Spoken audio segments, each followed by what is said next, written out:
जय हिंद। कैसे हैं आप सब? उम्मीद है आप लोग जहां भी होंगे स्वस्थ होंगे। आज की क्लास में हम लोग एक बहुत ही इम्पोर्टेंट टॉपिक पढ़ने जा रहे हैं, प्रांत। किसी भी फलन का हम प्रांत कैसे निकाल सकते हैं, प्रांत निकालते समय हम कौन कौन सी बातों का ध्यान रखते हैं, उसी के बारे में आप लोग पढ़ेंगे। तो चलिए आज की क्लास की शुरुआत करते हैं। सबसे पहले हम समझ लेते हैं प्रांत होता क्या है। प्रांत के बारे में आप लोग इससे पहले पढ़ चुके हैं, अगर नहीं पढ़े हैं तो प्रीवियस लेक्चर को आप सबसे पहले देखिए, समझिए प्रांत क्या होता है, परिसर क्या होता है। आज की वीडियो में हम लोग केवल प्रांत को निकालना सीखेंगे, प्रांत निकालना सीख जाएंगे, उसके बाद हम लोग परिसर के बारे में चर्चा करेंगे। सबसे पहले प्रांत निकालना सीख जाते हैं। तो समझिए प्रांत होता क्या है। प्रांत का मतलब होता है यक्ष का वह मान जिसके लिए फलन f(x) परिभाषित होता है, उसे फलन का प्रांत कहते हैं। यानी जो हमारे पास फंक्शन दिया रहेगा उसमें हम कौन कौन सी वैल्यू रख सकते हैं।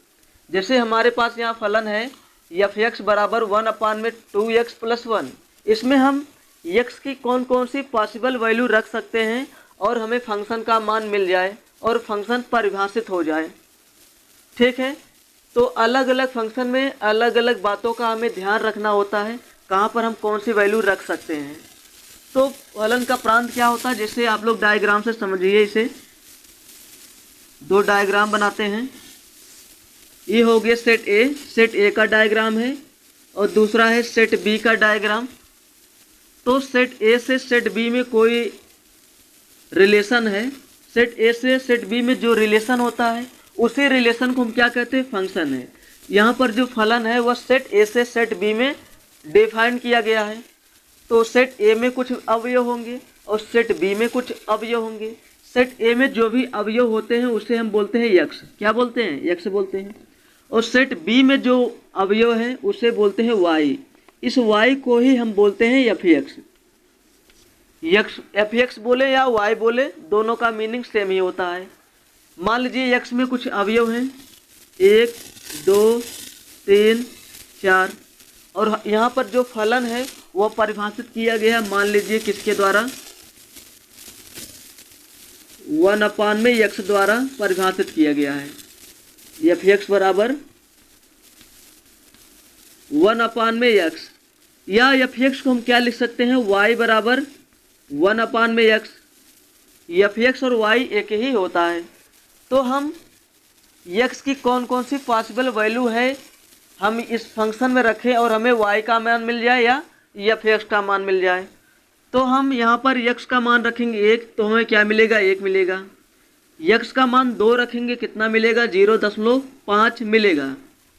तो x का मान रखने पर फंक्शन का कुछ मान आ रहा है। जब x की कुछ वैल्यू रखने पर फंक्शन का मान हमें मिल जाए तब हम उस वैल्यू को कहते हैं फलन का प्रांत। क्या कहते हैं?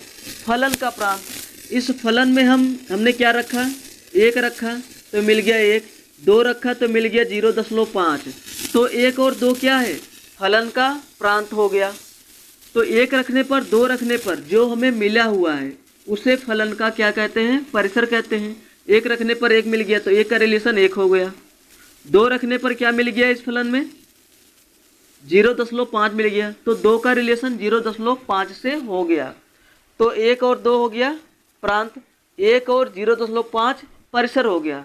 तो x की कोई भी वैल्यू हम रखेंगे हमें प्रांत मिल जाएगा। लेकिन अगर हम x के स्थान पर 0 रख देंगे, मान लीजिए समझने के लिए, जैसे यहाँ पर 1/x है, x के प्लेस पर अगर हम 0 रखेंगे तो हमें क्या मिलेगा, 1/0। 1/0 का मतलब क्या होता है, इनफाइनाइट, अनंत आ जाएगा। अनंत हमें पता है अनंत कितना होता है, अनंत के बारे में हमें जानकारी नहीं है। जो अनंत आ गया यह मैथमेटिक्स में एग्जिस्ट नहीं करता। ये अनंत कोई वैल्यू है, अनंत कोई वैल्यू नहीं है। ये बहुत लार्ज वैल्यू हमें मिल जाएगा जिसकी कोई सीमा नहीं है। तो अनंत केवल हम बहुत बड़ी संख्या को दर्शाने के लिए सिंबल यूज करते हैं। जब भी अनंत आ जाए उस समय हमारा फलन क्या होता है, अपरिभाषित हो जाता है। अगर इस तरह कोई फलन दिया गया है तो बटे में 0 नहीं होना चाहिए। इस तरह कोई परिमेय फंक्शन दिया गया है तो बटे में 0 नहीं होना चाहिए। 0 के अलावा कुछ भी आ जाए, 0 के अलावा कुछ भी आ जाए हमारा फलन परिभाषित हो जाएगा। अगर इसके प्लेस पर क्या आ जाए, 0 आ गया, 4/0, इसके स्थान पर 0 आ गया, 1/0, वह फलन क्या हो जाएगा? अपरिभाषित हो जाएगा। तो हम x की कौन कौन सी वैल्यू रख सकते हैं, उसी को कहते हैं प्रांत। तो चलिए हम लोग यहाँ पर कितने क्वेश्चन लिए हैं? 4 क्वेश्चन लिए हैं। इन सभी को एक एक करके हल करते हैं, उसके बाद क्लियर हो जाएगा किसी भी फंक्शन का हम प्रांत कैसे निकालते हैं। तो पहला हम क्वेश्चन ले लेते हैं। यहाँ पर देखिए, इसका सॉल्यूशन निकालते हैं। यहाँ पर दिया है f(x) बराबर 1/2x + 1। अगर इस तरह कोई फंक्शन दिया है, हमेशा क्या पकड़ते हैं हम? हर पकड़ते हैं। हर, यहाँ भी हर है, हर दिया है, हर दिया है, तो हर हम पकड़ लेते हैं। हर कितना दिया हुआ है? 2x + 1। इस कंडीशन में हमारा हर 0 नहीं होना चाहिए, यानी नॉट इक्वल टू 0। 2x + 1 0 के बराबर नहीं होना चाहिए। अगर 2x + 1 0 हो गया तो 1/0 यह फलन अपरिभाषित हो जाएगा। तो 2x + 1 नॉट इक्वल टू 0, 0 के बराबर नहीं होना चाहिए। अब यहाँ देखिए, 2x + 1 नॉट इक्वल टू 0, अब 1 उधर जाएगा, कितना बन जाएगा? 2x not equal to -1। इसे यहाँ पर जो नॉट इक्वल है, यहाँ पर अभी इक्वल के जैसा मान के चलिए, उसे भी हम बाद में समझेंगे। अभी कितना हो गया? 2x बराबर -1, 1 उधर गया तो -1 बन गया। यहाँ से x बराबर कितना मिल जाएगा? -1/2। x बराबर कितना आ गया? -1/2। यहाँ पर जो x बराबर -1/2 आया है, बराबर समझे या नॉट इक्वल टू? यहाँ पर नॉट इक्वल टू चल रहा है, नॉट इक्वल टू ही समझिए। अभी समझिए, x बराबर समझिए। अभी x बराबर -1/2 यहाँ पर आया है, यही हमारा फलन का प्रांत है। क्या है? फलन का प्रांत है। अब नॉट इक्वल टू का मतलब समझिए, x नॉट इक्वल टू -1/2, मतलब इस फलन में हम x बराबर -1/2 नहीं रख सकते। नॉट इक्वल टू का मतलब क्या है? इस फलन में हम x का मान -1/2 नहीं रख सकते हैं। इसके अलावा हम चाहे जो वैल्यू रख सकते हैं, वह हमारा प्रांत हो जाएगा। लेकिन x बराबर -1/2 इस फलन का प्रांत नहीं होगा। क्यों नहीं होगा? अगर हम x बराबर -1/2 इस फलन में रख देंगे, क्या मिल जाएगा? हमारा फलन क्या है? 1/2x + 1 बराबर 1/, x का मान 1/2 अगर रख देते हैं, x का मान कितना है? -1/2, यहाँ रखते हैं। 2 × -1/2 + 1, 1/, 2 और 2 से कैंसिल हो गया, कितना बचा? -1 + 1 बराबर 1/0, -1 + 1 0 हो गया। देखिए, 1/0 कितना आ जाएगा? इनफाइनाइट नहीं आना चाहिए। अगर हम इस फलन में -1/2 रख देंगे तो हमारा फलन अपरिभाषित हो जाएगा। जब अपरिभाषित हो जाएगा, तब उस कंडीशन में x बराबर -1/2 इस फलन का प्रांत नहीं होगा। इसलिए यहाँ पर लिखा गया है x नॉट इक्वल टू -1/2। यही आपका हो गया आंसर। यही क्या हो गया? हमारा आंसर हो गया। x का मान -1/2 नहीं होना चाहिए, बाकी सब कुछ रख सकते हैं। तो इसे हम और करके इस प्रकार लिख सकते हैं, x belongs to r। r यहाँ पर है वास्तविक संख्या। x का मान सभी वास्तविक संख्याओं को हम रख सकते हैं, केवल किसको छोड़कर? -1/2 को छोड़कर। रियल नंबर में क्या आता है? 0, 1, 2, 3, 4, 5, 6, 7, 8, 9, 10 डॉट सो ऑन। निगेटिव वाली संख्या है 1, 2, 3, 4, 5, 6, 7, 8, 9, 10 सभी निगेटिव में है, रखते जाएंगे। लेकिन इन सभी संख्याओं में केवल हम -1/2 नहीं रख सकते हैं। x बराबर -1/2 के अलावा जितने भी रियल नंबर हैं, सब इस फंक्शन के प्रांत हैं। केवल क्या नहीं है? 1/2, -1/2 इस फंक्शन का प्रांत नहीं है।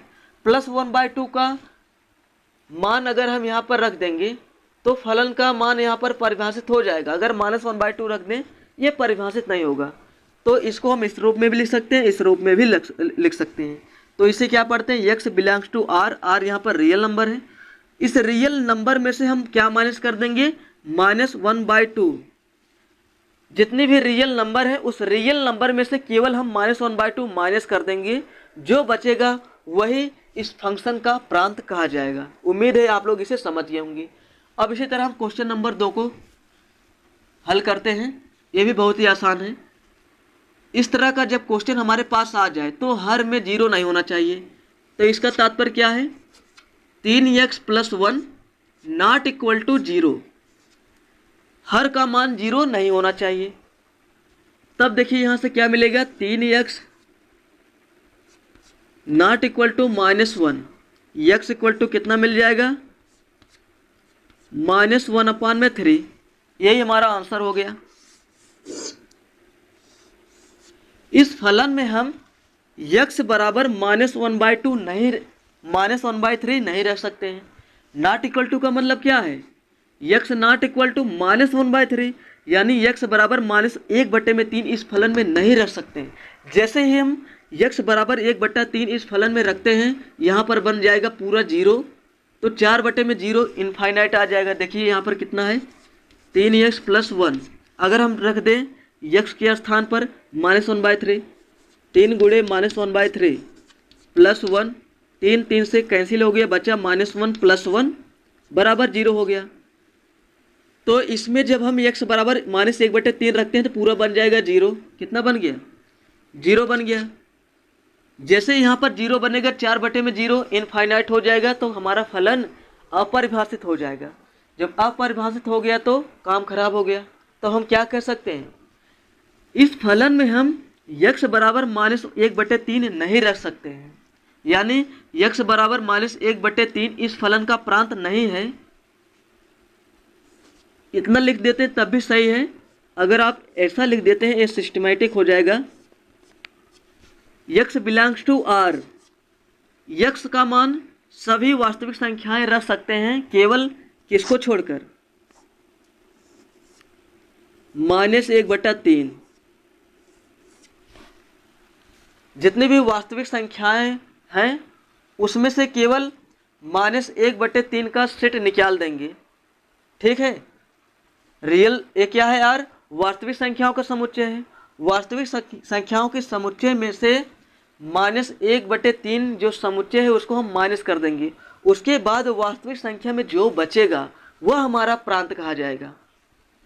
रियल नंबर में जितने भी धनात्मक ऋणात्मक संख्या है, 0 है, सब कुछ रख सकते हैं, केवल -1/3 इस फलन में नहीं रख सकते हैं। ठीक है, अब आगे देखिए। आगे हमारा क्वेश्चन है f(x) बराबर 5x/3x-2। यह भी क्या है, परिमेय फलन है। जब हमारे पास इस तरह परिमेय फलन दिया हो तो हर हमारा 0 के बराबर नहीं होना चाहिए। तो 3x-2 यह हमारा हर हो गया, हर 0 के बराबर नहीं होना चाहिए। तो हम यहाँ से इसे हल करते हैं। 3x-2 उधर जाएगा, कितना बन जाएगा, बन जाएगा +2, और x नॉट इक्वल टू हो जाएगा 2/3, 2/3। x नॉट इक्वल टू 2/3 का मीनिंग क्या है, इस फंक्शन में हम x का मान 2/3 नहीं रख सकते हैं, बाकी कुछ भी रख दें, केवल 2/3 नहीं रख सकते हैं। जैसे यहाँ रखेंगे 3 गुणे x का मान 2/3, 3 गुणे 2/3, 3 गुणे x का मान 2/3, -2, 3 3 से कैंसिल, कितना हो गया, 2 - 2, 0 आ गया। तो 5x/0 अनंत आ गया, हमारा फलन अपरिभाषित हो गया। तो हम क्या कहेंगे, x बराबर 2/3 हम नहीं रख सकते इस फलन में, इसलिए हम इसे क्या बोल देंगे, x नॉट इक्वल टू 2/3। तो इसे हम और करके इस तरह भी लिख सकते हैं, x belongs to R, x belongs कर रहा है सभी वास्तविक संख्याओं से, और उस वास्तविक संख्या में से हम निकाल देंगे क्या, 2/3।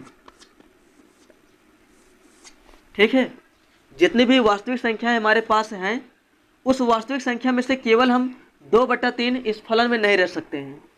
2/3 के अलावा जितने भी पॉसिबल वैल्यू हैं सबके लिए फलन हमारा परिभाषित रहेगा। केवल 2/3 रखने पर हमारा फलन अपरिभाषित हो जाएगा। अब इसी तरह हम लोग चौथा हल करते हैं। यहाँ पर देखिए ये f(x) बराबर दिया हुआ है,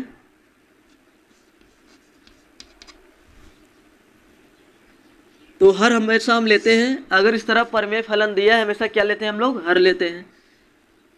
तो x + 2 x - 2 ये हमारा हर है, और हमें पता है हर कभी भी 0 के बराबर नहीं होना चाहिए, हर 0 नहीं होना चाहिए।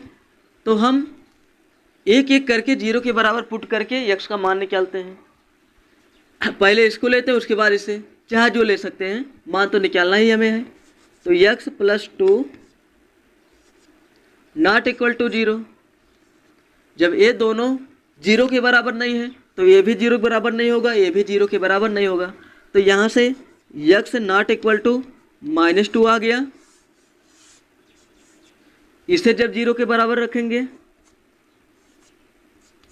≠ समझिए, लेकिन 0 के बराबर समझिए भी, बराबर 0। अब देखिए यहाँ से x का मान कितना मिल जाएगा, x ≠ 2। यहाँ पर x के दो मान आए हुए हैं, x ≠ -2, x ≠ 2। इस फलन में हम x का मान -2 और x का मान 2 नहीं रख सकते हैं। जैसे ही हम यहाँ पर 2 रखेंगे, x का मान 2 रखेंगे, तो 2 - 2 0, तो 0 का गुणा 0 में पूरा 0 बन गया बटे में, हम 2 नहीं रख सकते। अगर हम x का मान यहाँ पर -2 रखेंगे, -2 + 2 0 बन गया, 0 गुणे इसमें करेंगे 0 हो गया। तो इस फंक्शन में हम x बराबर -2 और x बराबर 2 नहीं रख सकते हैं। तो हमारा प्रांत क्या मिल जाएगा, यहाँ से x ∈ R। R में से हम क्या क्या निकाल देंगे, -2 निकाल देंगे और 2 निकाल देंगे। x यहाँ पर बिलोंग्स कर रहा है रियल नंबर से। जितनी भी वास्तविक संख्याएं हैं, उन वास्तविक संख्याओं में से सभी वास्तविक संख्याओं का मान हम रख सकते हैं, केवल -2 और 2 को छोड़कर सभी वास्तविक संख्याएं प्रांत कहा जाएगा, लेकिन -2 और 2 प्रांत नहीं है। इस तरह हम लोगों ने 4 क्वेश्चन हल कर लिया। इसी की तरह हम लोग ये क्वेश्चन और ले लेते हैं। जैसे यहाँ पर मान लीजिए f(x) बराबर कितना है, f(x) बराबर हम ले लेते हैं 1/में x² - 7x + 12। यह हमारा फंक्शन दिया हुआ है। अब हम इस फंक्शन का निकालेंगे प्रांत। कैसे निकालेंगे प्रांत, यहाँ पर देखिए अंश बटे में हर। हमें यह पता है प्रमेय फलन में कभी भी हर 0 के बराबर नहीं होता है।